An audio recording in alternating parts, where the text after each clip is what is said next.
요즘 현대인의 생활 특징 중에 하나가 고독이라고 합니다. 스스로 자기를 소외시키고 있어요. 세상에 대해서 또 사람들의 교제에 대해서 두려움을 느낀다고. 내가 저 사람을 만나면 뭔 손해를 볼 거 아닌가? 내가 이 공동체에 들어가면 불이익을 당할 것 아닌가? 자꾸 자기 위주로 부정적인 생각을 가져요. 그러다 보니까 사람 만나는 것이 싫고 또 어떤 공동체나 그런 단체에 끼기가 싫어요.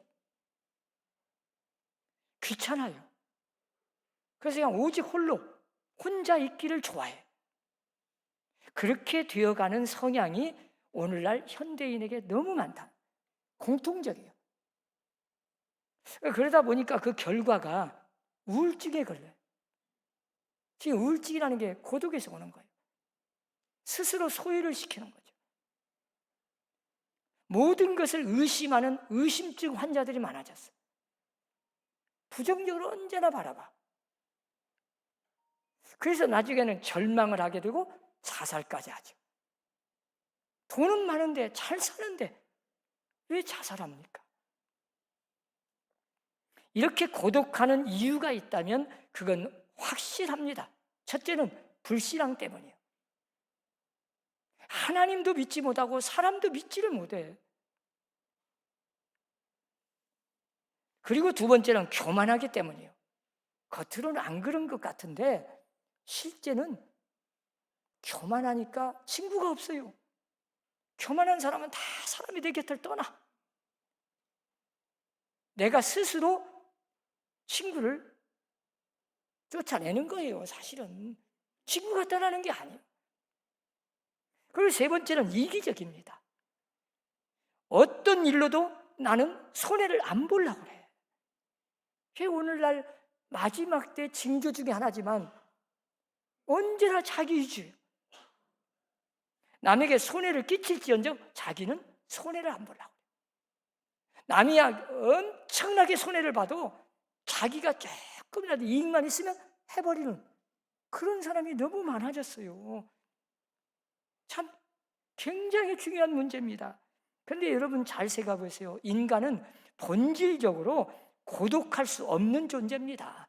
하나님이 처음부터 창조할 때 남자와 여자를 만드셨어요. 왜? 서로 돕고 살라고. 서로 도움을 받아야 된다고. 절대로 혼자서는 살아갈 수 없는 존재가 우리 인간이에요. 누군가의 도움을 받지 않고서는 존재할 수도 없어. 이게 창조의 질서요, 창조의 원리입니다. 그러니까 혼자 살아서는 안 되고 혼자 살 수도 없고 우리 인간은 이것이 생명 문제인데 적어도 가정이라고 하는 걸 잘 보세요. 혹은 자녀를 얻는다고 하는 것도 이 소중한 일은 절대 혼자서 되는 일이 아니에요. 우리가 사람을 지켜봐도 그러잖아요. 동물에 비하면 우리가 사람은 누군가의 도움 없이는 살아갈 수가 없더라고요. 여러분 소 주보 송아지 새끼 낳죠? 저도 소를 키워봐서 알아요. 송아지 낳으면 낳자마자 그냥 어미 소가 좀 핥어. 몇 분 지나면 좀 그냥 비쩍거리다가 벌떡 뛰어다녀. 벌써 다녀. 그런데 우리 사람은 어쩐지 아요? 날 때부터 엄청나게 고생을 해서 태어나면 여러분 스스로 걸어서 움직이고 자기가 스스로 제 발로 살아갈 때까지 몇 년이 걸리겠습니까? 엄마 아빠가 도와줘서도 문제가 아니에요. 할머니 할아버지가 다 동원돼도 힘들어. 이게 사람 하나 제대로 존재하고 제대로 살아갈 수 있도록 만들기 위해서 엄청난 도움이 필요하고 도와줄 사람이 있어야 돼. 그렇지 않으면 살아남을 수가 없어요. 특별히 우리 인간은 어떤 다른 동물에 비해서 가장 도움이 필요하고 도와줘야 할 인간이에요. 그렇게 하나님이 존재하도록 창조하셨어. 그런데 우리가 이렇게 소중한 존재의 속성으로부터 자꾸 벗어나서 이탈하려고 하다가 사람이 비참하게 되는 거예요. 고독감이 오고, 그래서 결국은 절망하게 되고, 우울증 걸리고, 자살하게 되고, 멸망으로 가버리는 거예요. 언제나 우리가 성경을 연구해 보면 하나님의 창조의 섭리를 벗어나면 인류는 멸망하는 거예요. 지금부터 약 한 20년 전, 저 일본에서 1988년, 1989년 그 시대에 일본에 이상한 풍조가 일어났어요. 비혼 풍조, 결혼을 않는 풍조. 남자는 한 60%가 결혼을 않는다고 그래요. 여자는 약 50%가 결혼을 않겠다. 그런데 나머지 결혼한다는 사람도 그중에 한 20%는 결혼해도 아이를 안 낳겠대. 그러니까 귀찮대. 결혼해가지고 매이지 않겠다는 겁니다. 내가 왜 손해를 보냐는 거예요. 나 혼자 하면 편한데 그런 착각을 해요. 그래서 결혼을 안 하려고 그러고 해도 아이를 안 낳겠대. 이게 20년 전에 일본에 있었던 풍조입니다. 그래서 일본에서 큰 이슈가 돼가지고 아주 비상이 걸렸어요. 나라가 이러다가는 20, 30년 안에, 몇십 년 안에 나라 망한다. 엄청나게 대책을 세우고 조금 좋아졌기는 했어도 우리나라가 지금 20년 후에 똑같아. 지금 세계에서요 자살률이 제1위가 우리나라예요. 그러면 노인이 자살하냐? 아니더래. 다 젊은 사람들. 한참 청년 때 왜 자살하냐고. 일본이 그때 20년 전에 1년이면 막 3만 2천 명씩 했는데 엄청난 숫자입니다. 다 젊은 사람들이 우울증 걸리고 절망하고 그러다가 결국 자살하고. 이게 참 어떻게 보면 가장 비참한 거예요. 우리나라도 지금 OECD 국가 중에 출산율이 제일 저조하잖아요. 제일 꼴찌예요. 왜 그렇게 우리나라가 이런 이상한 풍조가 됐는지 몰라. 여러분, 우리가 깊이 생각해야 돼요. 사람은 혼자 살 수 없어요. 누군가의 도움을 받고 또 도와주고 사는 것이 인간이고 그럴 때 행복이 오는 거예요. 여러분, 우리는 사랑을 받으면서 삽니다. 예수님께서도요, 선한 사마리아 사람의 비유를 하셨잖아요. 이 비유를 리차드 니버라는 사람이 이 문제를 놓고 이렇게 말했어요. 여기에는 세 종류의 인간이 있다. 하나는 목적으로 사는 오직 자기밖에 모르는 강도 같은 사람이 있다. 남이야 죽든 말든 내게 조금 이익을, 목적을 달성하기 위해서는 수단 방법 가리지 않고 그냥 죽이든 말든 상관없어. 오직 자기밖에 몰라. 또 하나는 자기 공동체에 충실하게 살겠다고 하는 내인이나 제사장 같은 사람도 있고, 그리고 또 하나는 선한 사마리아 사람처럼 책임적인 인간이 있다. 여러분, 이 선한 사마리아 사람의 비유를 우리는 좀 생각해 보면, 자, 강도를 만나서 피를 쏟아가면서 지금 죽어가는 사람이 있습니다. 외진 곳이요. 사람이 아무도 없어. 근데 이 사마리아 사람이 지금 죽어갑니다. 금방 강도를 만나서 아마 엄청난 어려움을 당해서 이대로 놓아두면 죽어가요. 그런데 이 사마리아 사람이 분명히 그 강도가, 이 사람을 죽인 강도가 가까이에 있겠다. 괜히 이 사람 어차피 죽을 사람 같은데 괜히 이 사람 돕다가 나도 죽을지 몰라, 이런 생각을 했다면 그냥 도망가 버렸을 거예요. 그런데 이 사마리아 사람은 그렇게 생각하지 않았습니다. 자기를 생각한 게 아니에요. 내가 이 사람을 지금 돕지 않으면 이 사람이 어떻게 될까? 내가 만일에 이 사람을 지금 도와주지 않으면 이 사람은 틀림없이 죽을 거다. 오직 그 사람을 도와서 살려내는데 초점을 맞추죠. 적극적으로 자기를 희생합니다. 있는 돈 다 털어서 그 몸으로 막 힘들어도 데리고 가서 치료해 주도록 부탁하고 돈이 더 들면 내가 또 주겠다고까지 하면서 희생을 하죠. 그래서 이 사마리아 사람은 선한 사마리아 사람이 된 겁니다. 여러분, 바로 여기에 사람다운 길이 있잖아요. 그래서 위험을 무릅쓰고 이웃을 적극적으로 돕게 된 이 사마리아 사람을 주님은 선한 사마리아 사람이라고. 인도의 간디가 어느 날 시골에 갔다가 기차를 타는데 사람들하고 너무 막 인사를 하고 작별 인사하고 하다 보니까 좀 늦었어. 기차가 막 떠나는 찰나에 기차를 탔습니다. 겨우 탔어. 타다가 실수로 신발 한 짝이 벗어버렸어. 벗겨져 버린 거예요. 한 짝만 신고 탄 거예요.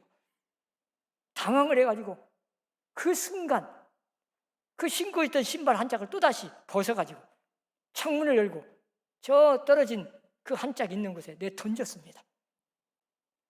누가 물었어요. 아니, 왜 신고 있던 신발을 또 던집니까? 누군가 저 떨어진 신발 한 짝 주워간다면 그 한 짝이 뭘 필요하겠냐?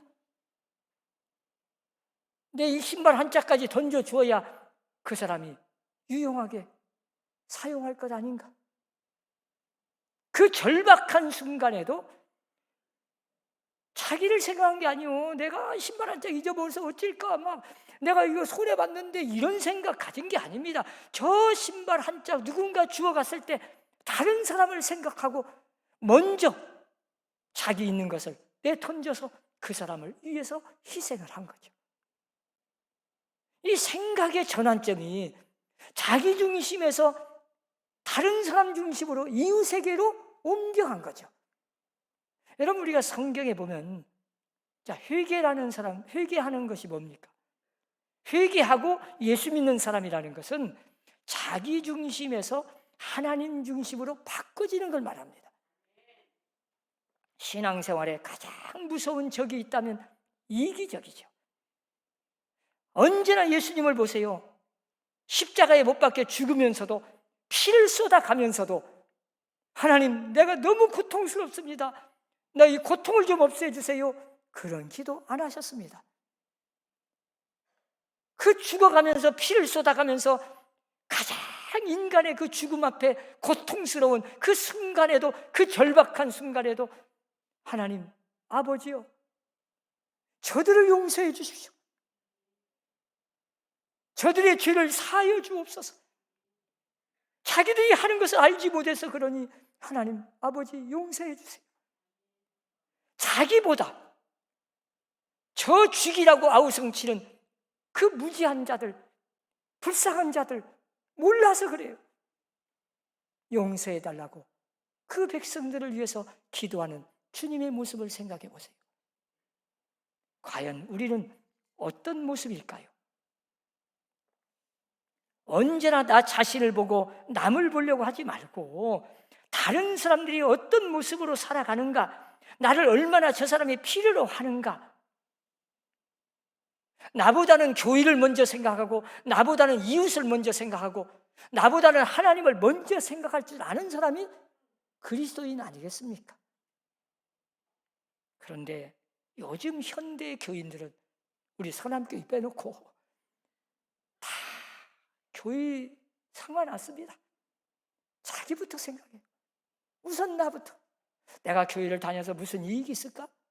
내가 손해를 보는 거죠. 계산적으로 교회를 다닌다는 거예요. 많은 사람들이 세속적인 풍조가 들어와 이 세속 풍속에 물이 들어가지고 교회 안에서도 이기적으로 남은 생각 안 합니다. 이런 잘못된 그리스도인이, 병든 신앙인들이 너무 많다는 거예요. 우리 사람교회 성도들은 이 병든 신앙을 치유받고 건강한 신앙으로 바꿔줘서 하나님이 기뻐하고 원하는, 하나님이 기뻐하는, 하나님이 찾고자 하는 그런 살아있는 건강한 신앙인들이 되시기를 바랍니다. 사람은요, 선한 일을 하면서 사람이 되어가는 거예요. 문제는 그 선을 행하다가 낙심을 한다는 거지. 이 낙심하는 게 문제입니다. 오늘 본문 말씀에 분명하게 말씀하잖아요. 심는 대로 거둔다. 심은 대로 거두어. 심어야 합니다. 중국의 그 장자라고 하는 분의 글에 나오는 이야기가 있어요. 어떤 착한 임금님이 어떻게 하면 백성들이 좀 유복하게 행복하게 살 수 있을까? 내가 어떻게 좀 백성들을 잘 지도하고 가르치면 백성들이 다 좀 행복하게 살 수 있을까? 신하들한테 명령을 했어요. 너희들이 좀 연구를 해가지고 나한테 좀 가져와라. 그랬더니 신하들이 열심히 오랫동안 연구해서 책을 12권이나 가지고 왔어. 여기에 다 써있다고. 그 임금님이 그 책을 언제나 내가 이걸 읽고 내가 언제 이 많은 책을 또 백성들에게 가르치냐. 좀 줄여봐, 줄여. 그랬더니 6권으로 줄여봤어. 반절로. 이것도 많아. 좀 더 줄여봐. 근데 한 권 딱 가지고 왔어, 한 권. 이 한 권도 이 책 내가 안 되겠다. 좀 간단하게 한마디로 좀 줄여볼 수 없냐? 그랬더니 연구 끝에 결론이 나왔어. 세상에 공짜는 없다. 여러분 이 진리만, 이 이치 하나만 깨달아도요, 세상 요지객이 안 돼. 네. 땀 흘리지 않고 얻겠다는 거요. 노력하지도 않고 성공하겠다는 겁니다. 왜 오늘날 우리나라가 이렇게 막 백성들에게 원망스럽습니까? 나는 죽어라고 공부하고 열심히 일했는데, 그냥 밤잠 안 자고 공부했는데 못 들어갔어. 그런데 좀 돈 많고 좀 위에 상위층은 가만히 앉아서 그렇게 공부 안 했어. 어디 가서 좀 봉사하고 어디 가서 좀 스펙 좀 써가지고 그냥 의대를 편입해버려. 이런 걸 보고 그냥 기가 막히는 거야. 너무 불공정하다. 불공평하다. 그래서 막 백성들이 지금 원망이 있지 않습니까? 땀 흘리지 않고 노력하지도 않고 가만히 앉아서 얻겠다고 하는 사람들. 이게 불안당이라고 그래, 불안당. 여러분, 성경에 보면 공짜 없습니다. 특별히 봉사한 것도, 남 도와준 것도, 선한 일 행한 거 하나도 공짜 없습니다. 제가 살아보니까 다 지금의 오늘의 나는 누구나 다 그동안 수없이 심어놓은 겁니다. 그리고 앞으로 반드시 지금 심는 것이 언젠가 반드시 거둘 것입니다. 이것이 성경의 진리고 세상의 이치요. 젊어서 열심히 심으면 나이 들어서 다 거두게 돼 있어요. 그런데 사람들이 땀 흘리지도 않고 노력하지도 않고 심지도 않으면서 거두려고 하니까 자기를 속이는 거죠. 하나님을 그렇게 속이지 말라. 세상에 공짜는 없습니다. 다 심은 대로 거두게 돼 있어요. 나도 지금 심은 대로 거두고 있고 또 미래를 위해서 지금도 심고 있는 겁니다. 문제는 심은 종자지요. 무엇을 심느냐? 선을 심으면 선을 거두고 악을 심으면 악을 거두고 미움을 심으면 미움을 거두고 칭찬을 심으면 칭찬을 거두고 다 심은 것을 거두게 되어 있어요. 내가 마음 중심을 가지고 진심으로 남을 용서하고 용서를 심어놓으면 용서를 받게 됩니다. 오직했으면 주님이 남을 용서한 것처럼 다른 사람의 실수와 허물, 죄를 용서한 것처럼 내 죄를 용서해달라고 하는데 그렇게 기도하라고 하는데 우리는 용서도 안 하면서 용서해달라고 하면 안 되지요. 심고 거둔다는 이치 앞에 하나 더 생각할 것이 있어요. 그것은 기다려야 한다는 겁니다. 이게 성경의 진리요. 봄에 심고 가을에 거둡니다. 그런데 요즘 현대인들은 너무 조급해요. 오늘 심어놓고 당장 거두겠다는 거예요. 우리가 어떤 일이든지요, 실패하는 이유가 있다면 그건 분명히 조급하기 때문이에요. 너무 서둘러. 여러분, 농사 짓는 농사꾼은요, 농부는 절대 서두르지 않습니다. 씨 뿌려놓고 때를 기다립니다. 다 가을까지. 그렇다고 쉬는 게 아니에요. 다 물 대주고 거름 주고 다 계속 매일같이 새벽부터 저녁까지 다 가서 확인하고 돌보고 다 하지만 열매를 맺을 때가 있어요. 그때까지 다 기다리지. 하루아침에 그냥 오늘 심고 그 다음날 가서 왜 열매 안 맺지? 그러고 뽑아버리면 그건 가장 어리석고 미련한 거지요. 요즘 젊은이들이, 아니 요즘 현대인들이 너무나 소급해요. 그냥 오늘 기도해놓고 왜 안 이루어지는가 모르겠다고, 하나님이 왜 나를 기도를 안 들어주신다고 또 그런 사람도 있어요. 여러분, 내 대에 안 이루어지면 내 자식 대에 가서 반드시 거두게 돼 있어요. 이게 성경의 진리입니다. 심으면 돼요. 선을 심어 놓으세요. 반드시 그 자손들에게까지라도 반드시 하나님은 갚아주시는 분이더라고. 저는 목회를 하면서 평생 살아오면서 그걸 너무 많이 봤어요. 분명히 내가 심은 거, 기도를 심어 놓으세요. 자녀들이 절대 헛된 길로 안 갑니다. 기도하지 않는 신앙인은 무엇을 심겠어요? 기도하는 사람의 자녀는 절대로 망하지 않습니다. 그 기도를 심으세요. 봉사를 심으세요. 열심히 주의 일에 봉사해 보세요. 제가 아는 사람들 다 봐도 젊었을 때, 청년 때 그렇게 교회를 위해서 헌신하고 물불을 가리지 않고 봉사한 그 청년들이 잘못되는 사람 하나도 안 봤어요. 다 하나님이 갚아주셔. 심은 대로 거둬요. 사랑하는 우리 선함교회 성도 여러분, 우리가 알기는 압니다. 다 배웠어요. 들었어요. 수없이 들었어. 기도도 많이 했어요. 그렇게 말도 많아. 그런데 실천하지 않으면 무슨 소용이 있겠습니까? 알았으면 아는 것 하나라도 실천해야죠. 그때 하나님이 역사하는 겁니다. 사랑하는 우리 선함교회 성도들은 부지런히 선을 심고 봉사를 심고 사랑을 심고 기도를 심고 칭찬을 심고 용서를 심어서 행복한 삶을 누리시고 여러분의 자녀들이 잘 되는 축복이 임하기를 주의 이름으로 축원합니다. 기도합시다. 하나님 아버지, 우리는 지금까지 살아오면서 과연 무엇을 심었는지 다 그 심은 것이 나에게로 돌아오게 되어 있는데 우리는 그렇게도 불평, 원망, 남을 미워하면서 미움을 심어놓고 내게는 사랑받기를 원하고 칭찬받기를 원하고 있으니 우리가 무엇인가 잘못된 생각을 가졌습니다.